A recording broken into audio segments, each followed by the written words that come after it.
Hello ladies and gentlemen, and welcome back to another video. In this week we're going to be talking about the Mass Effect Legendary Edition and its legendary updates coming to the game itself. How about we get into this then?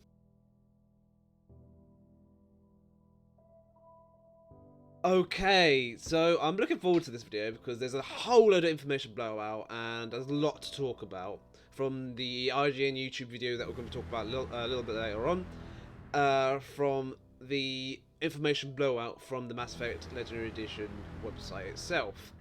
So we're gonna first of all we're gonna talk about the video that you're probably gonna see in the background for a lot of this. You're gonna see Mass Effect Legendary Edition original versus remastered performance preview from IGN. Now, I think this is from because this is from IGN, you're probably thinking to yourself, oh, it's a bit naff, isn't it?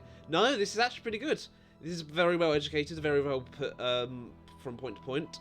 And I did like it. From everything it's designated, its changes from everything from Mako to everything like that. It probably does as well as the explaining stuff as the blog will, as you will see later on. So it's good to really look at this video plus the blog that I think I found it on PlayStation.blog. I think they have their own version of it, but this was the first one that really came up, and I just thought, yep, this looks right. Click. So, how about actually get into the blog itself? And like I said, in the background, we have the Mass Effect Legendary Edition video from IGN. It's not owned by me, but please check them out if you want to see the whole video, including commentary by Destilager. Okay, so here we are. The first proper thing we're actually going to see from it is the ever since we announced Mass Effect Legendary Edition on N7 Day and revealed a first look at it earlier this year, your passion and excitement has blown us away. Today we'd like to give you more details on what you can expect to see in this remaster. You'll find the latest information on the Legendary Edition, from gameplay turning to rebalancing and more. Next week we'll provide an additional look at the remastering process with strong focus on visual changes across the trilogy. Hey, these got something for next week.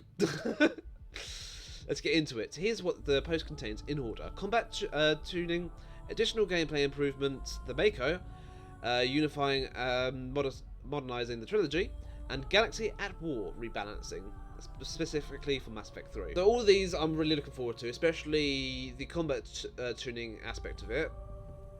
I do think the weakest part of Mass Effect 1 itself was the game. Well, not the gameplay, was the combat. I think it was a bit janky, but it was good enough to really get into the game itself and really flesh out the world with interesting ideas such as no ammo count, but really just this thing just having unlimited ammo, but we just got heating systems. It was a cool idea that maybe didn't pan out as well as the first one, but maybe we'll see a better one in the remastered version. So the first one we really need to look at is the combat tuning one. So we've got combat in the Mass Effect trilogy has evolved across the series, with each game experience being different. We wanted to make the experience better across the board, but we didn't want to unnecessarily change what our fans have come to love about each game.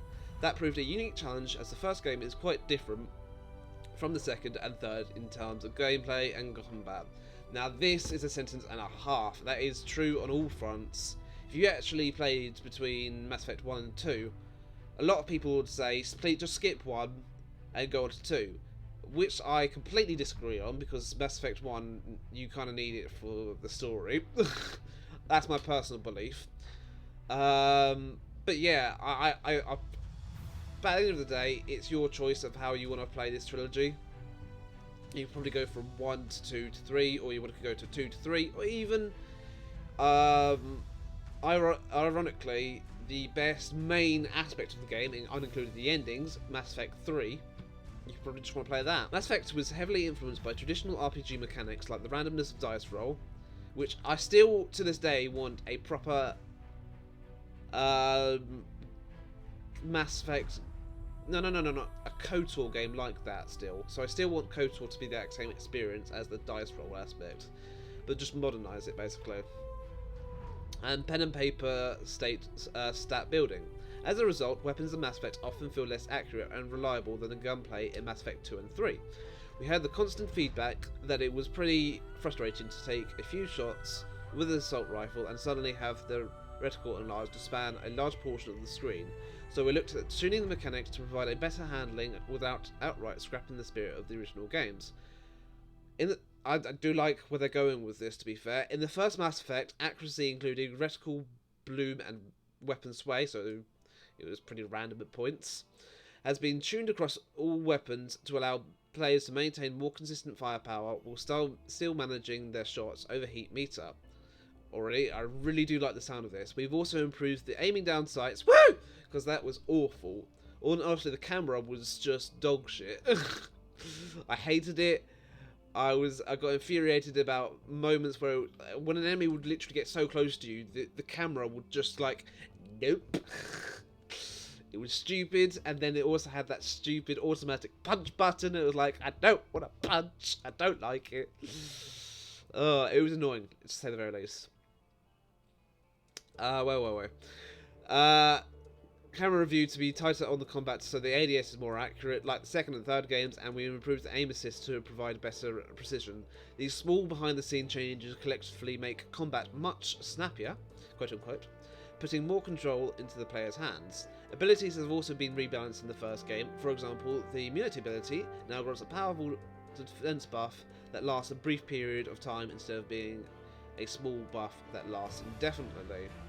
So we've also got a large thing of of changes that are coming into the gameplay itself. So I should have warned you at the start of this video. This is going to be a long video with a lot of talking and a lot of overview, really. Just my comments on like what I think the changes and everything like that. There's also me just giving you the information that you can easily find on the internet, but I just like to add my thoughts and opinions into it. Shipper can now sprint out of combat. Woo! I like it. Melee attacks are now mapped to a button press instead of automatically occurring based on proximity to an enemy. Thank fucking god, because that was the most annoying shit ever in the world. Weapon accuracy and handling has now been significantly improved. Reticle bloom is more controlled. Excellent. Weapon sway removed from sniper rifles. Even better. Aiming down sights, tight aim camera view has been improved. Even better. Improved aim assist for target acquisition. All the things that I think weapon accuracy needed to get better at, and I just love it. And now it's going to be a much more enjoyable experience when using a weapon accuracy and handling. All relevant enemies have now take headshot damage in the first game. So looking at you, fucking Krogans, you bastards. Previously, some did not, including humanoid enemies, basically Krogans. Ammo mods, anti-organic, anti-synthetic, can now drop throughout the whole game. So previously, these stopped dropping at higher levels. So when you're right at the end of the game, when you're more fighting the Reapers and everything like that, I don't think I saw any of those. They are now available to purchase from merchants. I didn't realise they weren't available to purchase from merchants. That's interesting. All weapons can now can be used by any class without penalty. Alright, awesome. Specializations, the ability to train, upgrade certain weapons that are still class specific.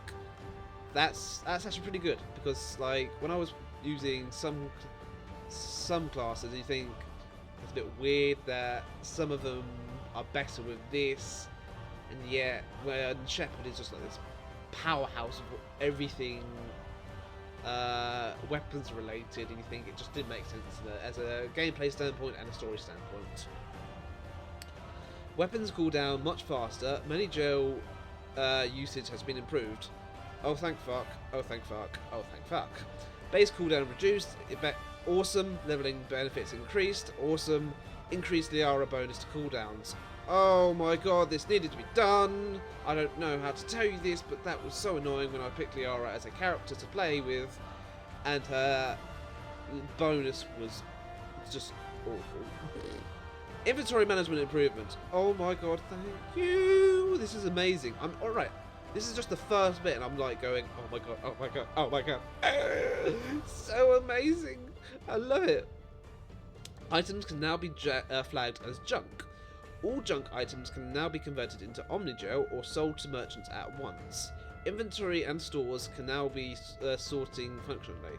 So it kind of reminds me of this, you know, the items can now be flagged as junk and everything like that. I think that kind of reminds me of because I've been playing a bit of Outriders recently, and I'll probably do a video about that tomorrow, about my initial impressions of the game itself. But it just reminds me of that thing where you just like, you flag it as junk, then you hold a button on the appropriate things you want to get rid of, and then you hold a button, like hold Y or something, and it just turns into Omnigel itself. Or in Outriders, it was their own previously currency that was just, yeah. Some abilities have been rebalanced. Cool. Weapon powers, i.e. those are unlocked on each weapon type skill tree, has been improved. Effectiveness strength has increased for all of them. Duration reduced in some cases. Heat now resets on power activation. Alright. I'm not sure how that's going to go, because I think that's going to be a little bit too overpowered for the main game itself. But hell, what do I know? So, we also got a lot... This is just the first of like 7 different things I need to talk to you about. So get ready, get seated, get a cup of tea, maybe pause the video, maybe just thinking, let's just have a little time to really think about this sort of stuff while I talk your head off and really just take the piss out of this whole thing. Really add my commentary to it. It'll be a long video. So the additional gameplay improvements. Beyond general gunplay changes, we've made some specific changes to encounters, enemies, and how you engage in combat. We found a few opportunities to bring the first game in line with the second and third games, and we also found some systems across this whole trilogy that needed a tune-up. Without spoiling too much for new players, one example is the boss encounter on Nevera. The boss room has been significantly reworked, keeping it very familiar but making it less cramped. You'll also be much less prone to being thrown around by any biotic abilities. Oh my god, that Nevera boss fight was the worst! And now it might be bearable! Thank you, BioWare! I don't know why I did it in such a weird voice. Other targeted combat updates may include squad mates can now be commanded by independently of each other in first Mass Effect.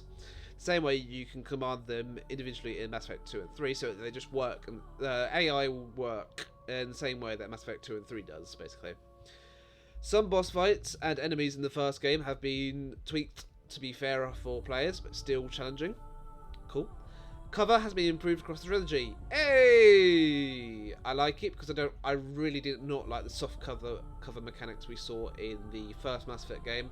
I'm hoping that can be increased, better introduced to like proper hard cover that we saw in Mass Effect 2 and 3. Additional cover added to some encounters. Awesome. Entering and exiting cover is more reliable. Better. XP has been rebalanced in the first game. I think we got very little XP, and it was so few and far between. I am really looking forward to this. Ammo drops have been rebalanced in Mass Effect 2. Yeah, it was probably way too much to be fair. While combat XP and XP gain during the first game has been rebalanced for better consistency, especially towards the game's end. Players who complete most aspects of the game should be able to more rely get to high levels on a single playthrough, rather than needing to play through a second time to do so. Additionally, there is no longer a level cap on the first playthrough. Awesome. As a final gunplay change, we've also tweaked the ammunition in Mass Effect 2. We found that ammo was spawning was too scarcely in the original game. What? I thought it was too many. So we've increased the drop rate for ammo in MA2, particularly when using a sniper rifle, since that had a reduced ammo drop rate in the original release. Alright, interestingly, I didn't think that needed to be changed, but apparently it was too few. I thought it was probably too much. Maybe that was just me, maybe I'm just being a bit of an idiot. We have the Mako, the one thing everyone complained about in the first game, which I was indifferent about. But of course, we've got to talk about the infamous M35 Mako. This legendary vehicle from the first Mass Effect has been calibrated, quote unquote, by Garrus, of course. He is the only one that can do calibrating you love. The sexy being that I would happily have in bed. Not gay, by the way. To perform better than ever in the original game, the physics turning for the Mako made it feel too light and bouncy, even at times becoming uncontrollable. But it's now much a smoother ride while still being lovable like before. Yes, you can still drive off cliffs to your heart's content. Woohoo! It functionally has been improved, faster shield recharging and new thrusters added to the rear, allowing for speed boost when you're inevitably trying to scale up the side of the near vertical cliff. We all do it, so basically Skyrim, so the original Skyrim horse trick. This boost recharge is independent from the jump jets on the vehicle underside, so you can use both once or separately. These are the calibrations you can expect to experience when driving the Mako. Improved handling, physics tuning improves to feel weightier and slide around less, improved camera controls, resolved issues preventing the Mako from accurately aiming at lower angles, shields recharge faster, new thrusters added for a speed boost, its cooldown is separate from the jump jets, the XP penalty when in the Mako has been removed, excellent, touching lava no longer results in instant mission failure and instead deals damage over time, even better because I hated it when that happened. We've still got 2 more to do, so please, I honestly need to thank you for even staying around for this much, as long as it's been, because as much as I like Mass Effect, but even now I'm thinking to myself, how long are people actually going to really listen to me talk your ass off? So if anyone's been sticking around to really listen to me talk about this, thank you. I'm just giving you the information, I'll give you my thoughts on it, and it's just been a great journey so far. So, in unifying and modernising the trilogy, for the Legendary Edition, our goal was to tune up the trilogy and make it more consistent from game to game, while honouring the things that made each unique. So, I wonder what they're going to do with this. There's a lot they've got to really do with modernising the trilogy itself, especially as the last game came out in 2012, and it's been roughly about 9 years. So it's interesting to see where it goes. For example, we've unified Shepard's customization options in the character creator and even added some new options like additional skin tones and hairstyles. You can use the same character creator code, seen bottom left in the image below, across all 3 games, meaning your Shepard can now have a consistent appearance across the trilogy, or you can choose to change their appearance at the start of each title. Customization options and character appearances have also been improved with updated textures and hair models. We've also added the Mass Effect Genesis comics by Dark Horse into the base experience, before Mass Effect 2 and 3 as an optional experience so players can make choices from previous games no matter where they choose to start. Now I personally think this particular bit is a bit ballsy in my opinion, because I think they've put all this effort into making remaking the first Mass Effect game, and they just went, what if the player doesn't want to start with Mass Effect 1? Maybe they have too many bad memories. What if they just didn't like the first Mass Effect game? And I personally think I give bravo to where it's due, and I think it's a fantastic idea what they did. Instead of just forcing them going, oh, we put all this effort into the first Mass Effect game, play that, they went, no, we're going to give them options. They can play wherever they want, whatever game they want, whenever they want. So, I give them credit. I think it's a really good move on their part, so they can play Mass Effect 1, 2 and 3 whenever they want, and they don't have to go through the main game itself, which I like. Of course, the Legendary Edition includes a variety of additional enhancements. Here are some of the things you can look forward to. New unified launch of all 3 games. I think this is mainly for PC. Includes trilogy-wide settings for subtitles and languages.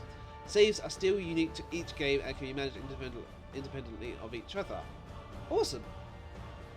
So that actually tells me that the saves. Let's say we're gonna have a buggy launch for this.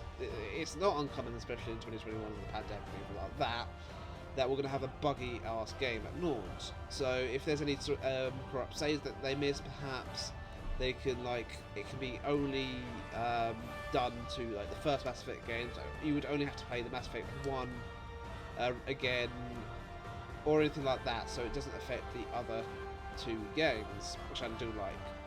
Updated character creator options as mentioned above. Femshep from Mass Effect 3 is the new default female option in all 3 games. Excellent. Trophies across the trilogy have been updated, and of course, achievements, which is more important to me because I can be a bit of an achievement hunter at points. Talk to my friends; they might agree with you. Progress for some achievements now carry over across all 3 games, e.g. to kill 250 enemies across. So this is basically making the achievements more easier. A number of achievements have had their objectives, descriptions, and/or names updated. Integrated weapons and armor DLC packs. So we've got all these DLC packs coming in all at once. Weapons and armor DLC packs are now integrated naturally into the game. They're obtained via research or by purchasing from merchants as you progress throughout the game, rather than being immediately unlocked from the start. This ensures overall balance and progression from ME2 to ME3.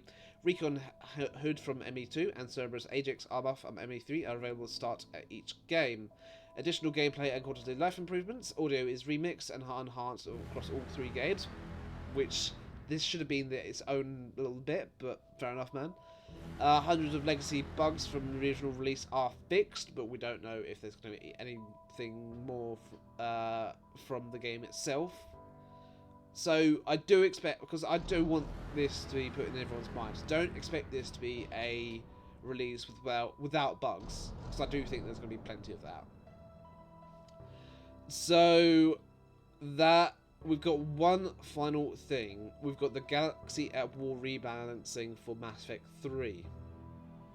As Commander Shepard, you're tasked with the hardest mission of all, defeating the Reapers and saving the galaxy from annihilation. This comes to a head in Mass Effect 3 when the galaxy unites, but your choices from across the trilogy led you there and determined who fights at your side. The Galaxy at War feature puts you in the hearts of the Reaper War from the Normandy's Combat Information Center, which has been rebalanced in the Legendary Edition. For example, galactic readiness is no longer impacted by the external factors that aren't part of the collection, like multiplayer, for example, which I personally think they should probably add as a separate thing after launch, maybe, if they feel like having any monetization in, because I did enjoy Mass Effect 3 multiplayer, even Mass Effect 2 multiplayer. I did enjoy that. Or the old companion app from ME3. Wait, there was a companion app from ME3? Yo! I didn't realise that. However, that doesn't necessarily mean defeating the Reapers will be easy. The more content you complete across the trilogy, the more likely you'll be prepared for the final fights and its conclusion. If you only play Mass Effect 3, you'll have to do just about every option available in the game to be eligible for an ending that doesn't result in massive galactic losses. Oh, that's cool. Oh, that's really cool. Meaning that, basically, yes, let's say that you do start from Mass Effect 3, right? Instead of completing the whole trilogy. This just makes... It's just adding incentive to complete Mass Effect 1, 2, and 3. I really like this. I really like that. Playing the first 2 games and carrying over your progress in the most reliable way to get good results in the final hours of the Reaper War. For comparison, if you previously played ME3 with the extended cut, which included a galactic readiness rebalancing, fully preparing for the final fight, which will be more difficult to achieve in the Legendary Edition. And on that note, the extended cut ending is now the game's default finale. However, readying your intergalactic armies will be made a bit easier by a number of critical bug fixes and back-end improvements made to the Paragon Renegade system in ME2. We resolved some legacy issues that inhibited accuracy reputation stats from being displayed and outright prevented certain dialogue options from being selected when they should have been. Because of this, key moments that have been notoriously difficult to achieve in ME2 and impacted in ME3 can now be completed much more reliably, leading to better results in the story's final act. Oh boy! Right. I'd like to thank you so much for really sticking with me for that. That is all the information from this blowout of Mass Effect Legendary. Even now I'm thinking to myself, I've talked so much. I've talked for about 25 minutes and I haven't stopped to even really take a sip of drink, everything like that. And I'm thinking, ah! But thank you so much for watching. This has been the Blowout. This is my thoughts and opinions on everything that you have seen. What is your thoughts and opinions about this whole thing? Did you enjoy this particular type of video? Please, Arjun, please, I know you can be a bit of a nuisance at points for taking down videos. This has been fair use, so please don't take me down. I have been given the full credit. The full link in the video will be available. And thank you so much for watching. I'll see you guys on the next video. Bye!